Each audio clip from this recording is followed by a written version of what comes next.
Assalamualaikum warahmatullahi wabarakatuh. Alhamdulillah, puji syukur kita hanturkan kepada Allah Subhanahu wa Ta'ala atas kesempatan yang diberikan. Tak lupa pula salawat serta salam senantiasa kita curahkan kepada junjungan kita Nabi Muhammad SAW. Hai teman-teman, bagaimana kabarnya hari ini? Semoga sehat-sehat ya, dan tetap semangat belajar meski dalam kondisi di tengah pandemi ini.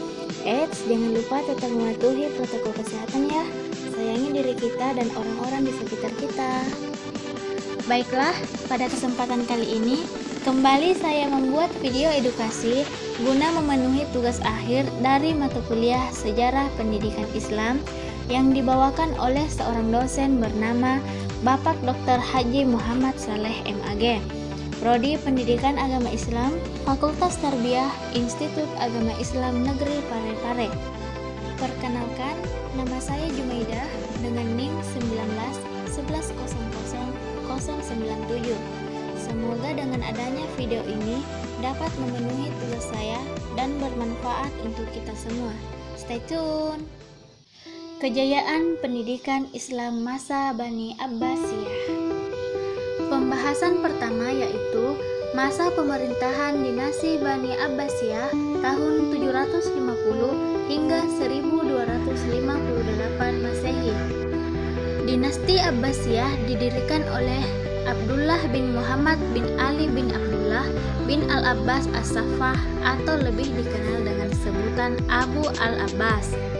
Meskipun Abu Al-Abbas adalah orang yang mendirikan dinasti Abbasiyah, namun pembina yang sesungguhnya adalah Abu Ja'far Al-Mansur pada tahun 754 hingga 775 Masehi. Pada masa pemerintahannya, Al-Mansur dikenal dengan keras menghadapi perlawanan dari lawan-lawannya, yaitu terutama Bani Umayyah. Kemudian ada Khawarij dan Syiah. Untuk memperkuat kekuasaannya, tokoh-tokoh besar yang mungkin menjadi saingan baginya satu persatu disingkirkan. Ibu kota yang awalnya terletak di Al-Hasimiyah dekat Kufah, namun untuk lebih memantapkan dan menjaga stabilitas negara yang baru berdiri, Khalifah Al-Mansur memindahkannya ke Baghdad, dekat bekas ibu kota Persia, tahun 762 Masehi. Dengan demikian, pusat pemerintahan dinasti Bani Abbas berada di tengah-tengah bangsa Persia. Banyak kebijakan yang dilakukan oleh Al-Mansur demi terciptanya kesejahteraan Daulah Bani Abbasiyah. Namun, masa kejayaan dinasti Abbasiyah bukanlah berada di masa pemerintahan Al-Mansur. Akan tetapi pada masa pemerintahan Harun al-Rashid dan putranya Al-Makmun. Pada masa Al-Rashid 786 hingga 809 Masehi, kekayaan negara banyak dimanfaatkan untuk keperluan sosial, mendirikan rumah sakit, lembaga pendidikan dokter dan farmasi. Setelah Al-Rashid, Al-Makmunlah yang menggantikan. Al-Makmun dikenal sebagai khalifah yang sangat cinta dengan ilmu filsafat. Selanjutnya, perkembangan pendidikan Islam pada masa Daulah Abbasiyah. Pada Daulah Bani Umayyah merupakan masa ekspansi, tetapi pada Daulah Bani Abbasiyah merupakan masa pembentukan dan perkembangan kebudayaan dan peradaban Islam. Di masa Abbasiyah inilah perhatian terhadap ilmu pengetahuan dan filsafat Yunani meningkat pesat, dan yang termasuk ilmu pengetahuan yang berkembang ialah ilmu kedokteran, matematika, optika, geografika, fisika, astronomi, sejarah, dan filsafat.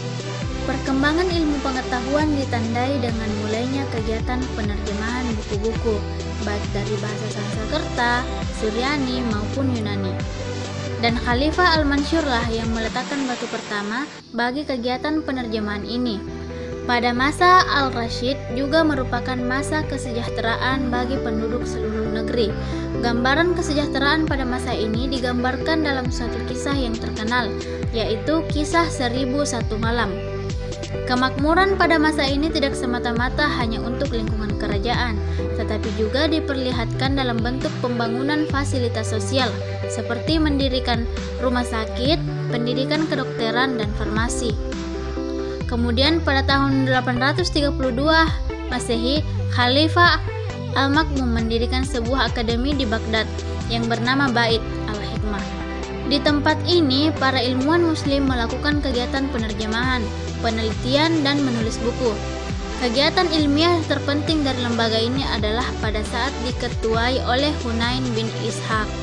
Dengan bantuan para penerjemahannya, Hunain berhasil memindahkan ke dalam bahasa Arab isi kandungan buku-buku karangan Euclid, Galen, Hippocrates, Apollonius, Plato, Aristoteles, Themistus, dan Paulus Al-Agini. Selanjutnya, lembaga-lembaga pendidikan Islam pada masa Daulah Abbasiyah. Kemajuan dalam segala bidang pendidikan tentunya juga dilengkapi sarana atau tempat yang membantu kelancaran jalannya pendidikan tersebut. Beberapa lembaga pendidikan yang berkembang pada masa Daulah Bani Abbasiyah diantaranya kutab atau maktab, masjid, pendidikan rendah di istana, toko-toko buku, perpustakaan, salon kesusastraan, rumah para ilmuwan, observatorium dan rumah sakit, ar-ribat, az-zawiyah, dan beberapa fasilitas sarana dan prasarana yang lainnya.